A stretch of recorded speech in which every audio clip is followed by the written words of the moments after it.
가족들의 삶의 질마저 위협하는 뇌졸중, 그 숨겨진 공포와 예방의 중요성. 뇌졸중, 그 이름만 들어도 아찔한 이 병은 단순히 반신마비나 후유증 때문에 무서운 게 아닙니다.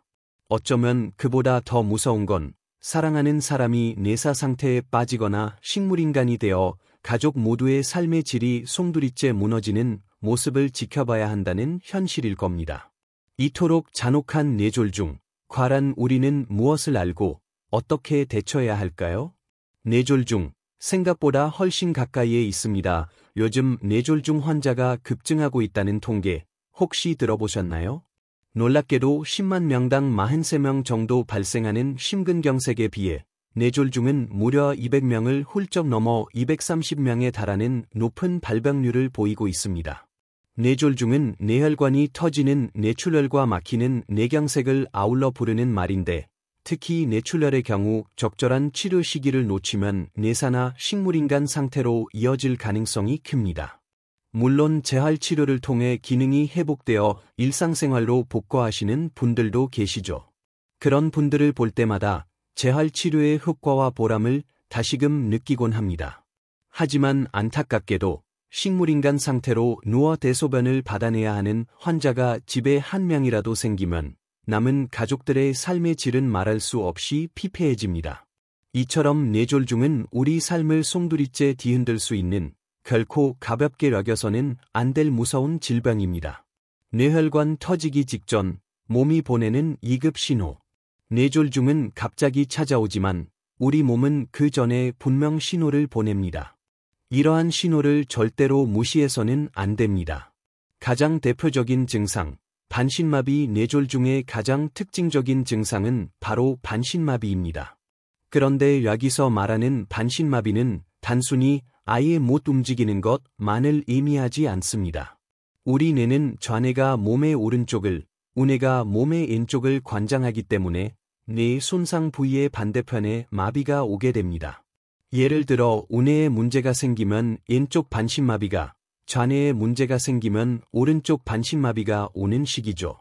힘 빠짐의 정도, 팔다리에 아예 힘이 없어 들지 못하는 경우도 있지만, 팔은 들 수 있어도 힘이 없어 살짝 떨어진다거나 움직임이 평소와 같지 않은 미묘한 증상도 반신마비의 일종입니다. 간단한 자가 진단법, 가족이 뇌경색인지 확인해야 할 때 환자에게 눈을 감고 양팔을 들어 5초 정도 버티라고 해보세요. 만약 팔이 슬며시 돌아가거나 떨어진다면 힘이 빠지고 있구나 하고 즉시 인지해야 합니다. 이는 즉시 응급실로 와야 하는 아주 중요한 신호입니다. 이런 증상이 있다면 당장 병원에 가세요. 반신마비 외에도 뇌 손상 부위에 따라 다양한 증상이 나타날 수 있습니다. 어느 하나라도 의심된다면 지체 없이 병원 진료를 받아야 합니다. 언어마비, 말이 어눌해지거나 뭉개짐, 혀나 입 안쪽의 움직임이 둔해져 말이 잘 나오지 않거나 발음이 뭉개지는 증상입니다. 주소를 말해보세요 라고 했을 때 하해 근처처럼 부정확하게 말한다면 의심해봐야 합니다. 혀뿐만 아니라 입술 움직임이 어려워 물을 마시다 흘리거나 침을 흘리는 것도 반신마비의 일종일 수 있습니다. 시야, 시각장애. 뇌의 뒤쪽에 있는 시야, 관장 부위에 문제가 생기면 시야가 좁아지거나 아예 보이지 않는 시각장애가 올 수 있습니다. 구토 증상. 손의 경색 같은 경우 계속적인 구토를 하는 경우가 있습니다. 그냥 체했겠지 라고 가볍게 생각하고 놓치는 경우가 있는데, 구토와 어지럼증은 절대 무시해서는 안 됩니다. 심한 어지럼증. 어지럼증은 전체의 70% 정도가 기에 의한 이석증 같은 말초성 현운이지만 약 20%는 손의 경색이나 손의 출혈 때문이며 10%는 부정맥 같은 심장 문제로 발생하기도 합니다. 반드시 원인을 찾아내야 합니다. 의식장애, 뇌간 부위, 수뇌는 호흡과 심장 박동을 관장하는 곳인데, 이곳에 뇌경색이 오면 반신마비 없이도 의식장애가 나타날 수 있습니다. 성격 변화, 드물게 나타나지만 뇌 앞쪽, 전두엽의 혈관이 막히는 경우에는 성격 장애가 나타날 수 있습니다. 저혈당인 줄 알고 소리 지르고 화를 내다가 나중에 알고 보니 뇌경색이나 뇌출혈이었다는 사례도 있습니다. 극심한 두통, 드라마처럼 소리 내며 쓰러진다고 모두 뇌출혈은 아니지만 갑자기 극심한 두통을 호소하며 별프 머리 안에서 번개가 치거나 천둥 친 것처럼 찢어지는 느낌이 난다. 별프고 한다면 혈관과리, 동맥류가 터져 지주막하 출혈이 발생했을 가능성이 있습니다. 이런 두통과 함께 반신마비가 온다면 뇌출혈일 수 있습니다. 이르대란 속에 놓치는 뇌졸중 골든타임의 비극. 예전에는 뇌혈관을 뚫어주는 방법이 정맥으로 혈전 용해제를 주입하는 것밖에 없어서 치료 가능 시간이 3시간 이내로 매우 제한적이었습니다. 진찰 시간까지 고려하면 응급실 도착 후 2시간 이내에 모든 처치가 끝나야 했죠. 하지만 요즘은 신경외과 선생님들 덕분에 심근경색 시술처럼 다리 동맥을 통해 뇌혈관을 직접 뚫고 넓혀주는 시술이 가능해졌습니다. 덕분에 치료 가능 시간이 최대 4시간 반에서 6시간까지 연장되었습니다. 하지만 이 골든타임이 무색하게 최근 우리 사회의 이르대라는 뇌졸중 환자들에게 치명적인 영향을 미치고 있습니다. 중환자일수록 제대로 된 치료를 받지 못하는 안타까운 상황이 비일비재하게 벌어지고 있는데요. 얼마 전 있었던 일입니다. 60대 남성 환자가 팔의 마비감으로 근처 응급실을 찾았습니다. 처음 도착했을 때는 의식이 명료했고 CT 촬영 결과 작은 뇌출혈이 확인되었습니다. 문제는 그 병원이 뇌출혈을 치료할 수 있는 시설이나 인력이 없다는 것이었습니다. 결국 중환자실과 신경외과 수술이 가능한 병원을 찾아 전원을 시도했는데 이게 쉽지 않았습니다. 여러 병원에 연락을 돌리고 돌려 결국 2시간 넘는 거리에 있는 저희 병원에 겨우 연락이 닿았습니다. 환자는 2시간 반 뒤에 도착했지만 처음 들었던 상태와는 완전히 다른 사람이 되어 있었습니다.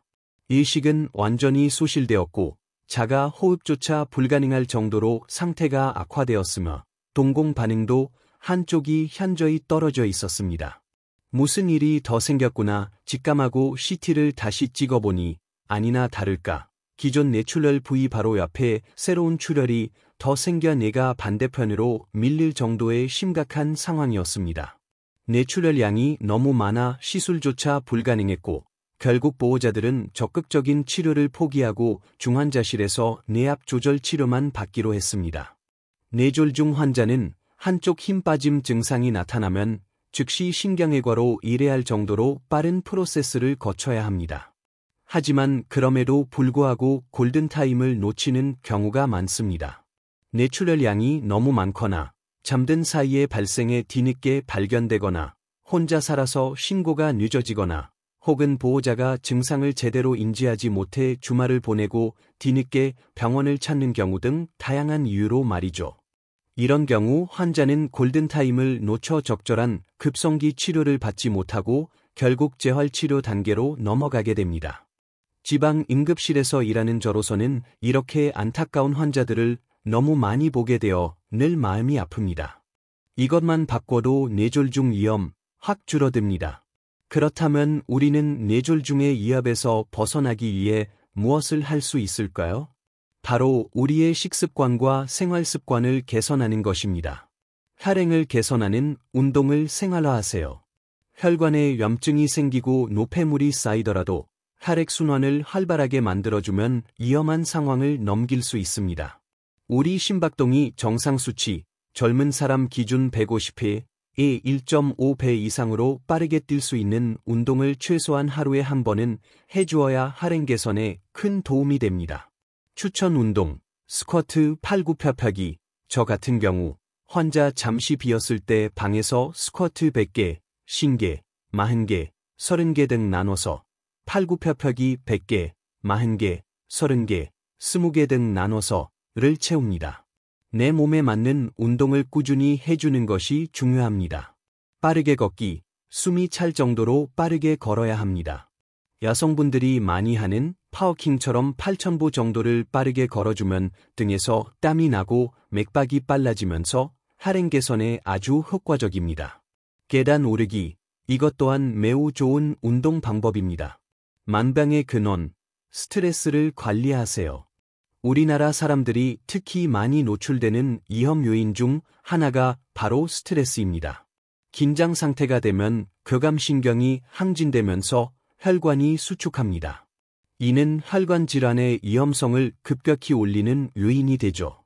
계속적인 스트레스 호르몬은 혈관을 막아버릴 확률을 더욱 높입니다. 스트레스 이완의 중요성. 스트레스 상황에 처했다면 빠르게 이완하는 시간을 가지세요. 1시간 정도 긴장 상태로 일했다면 최소 10분이라도 쉬어주는 것이 좋습니다. 관점의 전환. 사실 스트레스는 남이 주는 것이 아니라 내가 어떻게 받아들이느냐의 문제입니다. 안 좋은 소리를 듣더라도 그래, 너는 그렇게 생각할 수 있지. 나는 그런 것에 충격받지 않겠어 라고 생각하거나 개가 짖어라, 나는 신경 안 쓴다 는 마음으로 흘려 넘길 수 있어야 스트레스로 발전하지 않습니다. 몸의 변화. 스트레스는 마치 호랑이에게 쫓기는 사슴이나 토끼의 상태와 같습니다. 이런 상황에서는 풀을 뜯어 먹거나 소화를 제대로 시킬 수 있을까요? 배설 기능도 마비됩니다. 몸의 모든 기능이 멈춘 채 극도로 긴장하고 도망갈 채비를 하는 것이죠. 특히 직장인들이 이런 스트레스에 많이 노출되는데 스트레스를 잘 이완시켜야 소화, 면역, 배설, 생식 기능 등 우리 몸의 모든 생체 기능이 원활해집니다. 이완 시간을 확보하세요. 어떻게 하면 내 몸을 이완시키는 시간을 확보할지가 중요합니다. 업무 중에는 긴장하더라도 업무가 끝난 후에는 반드시 마음을 편안히 이완시키는 시간을 가져야 합니다. 마음을 다스리는 명상을 시작하세요. 이완을 위한 가장 좋은 방법 중 하나로 명상을 추천합니다. 호흡을 천천히 들이쉬고 내쉬는 것부터 명상은 시작됩니다. 명상 방법. 4에서 5초 정도 천천히 숨을 들이쉽니다. 잠시 멈췄다가 5에서 7초 정도 더 천천히 내쉽니다. 코 끝에 바람이 들어오고 나가는 것을 느끼면서 다른 생각들을 잠시 놓아보세요. 개인적인 경험. 저 또한 응급실 근무로 인한 스트레스로 십이지장 궤양 통증에 시달렸는데 명상을 통해 통증이 많이 완화되어 지금은 완치되었습니다. 또한 근무 후에도 잠이 오지 않을 때 명상을 하면 잠은 자지 못하더라도 뇌를 쉬게 할 수 있었고 나중에는 자연스럽게 고품질이 잠을 잘 수 있게 되었습니다. 추천.